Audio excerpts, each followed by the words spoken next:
அரச மலேசிய கடற்படைக்கு சொந்தமான 2 ஹெலிகாப்டர்கள் வானில் மோதி 10 பேர் உயிரிழந்த சம்பவம் தொடர்பில் மற்றவர்களை புண்படுத்தும் வகையில் கருத்தை வெளியிட்ட தைப்பிங்கைச் சேர்ந்த இணைய வர்த்தகர் சைஃபுடின் ஷஃபீக் என்பவருக்கு 23,000 ரிங்கிட் அபராதம் விதிக்கப்பட்டது.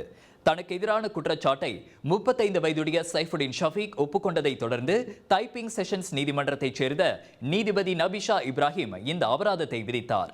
நீங்கள் மட்டுமின்றி பொதுமக்களும் இது போன்ற தவறுகளை மீண்டும் செய்யாமல் இருப்பதற்கு ஒரு பாடமாக இந்த தண்டனை இருக்க வேண்டும் என தமது தீர்ப்பில் நீதிபதி நபிஷா தெரிவித்தார்.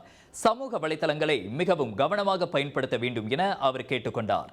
தமது நடவடிக்கைக்காக அந்த ஹெலிகாப்டர் விபத்தில் இறந்தவர்களின் குடும்ப உறுப்பினர்கள், ஆயுதப்படைகள் மற்றும் பொதுமக்களிடமும் நீதிமன்றத்தில் சைஃபுடின் மன்னிப்பு கேட்டுக்கொண்டார்.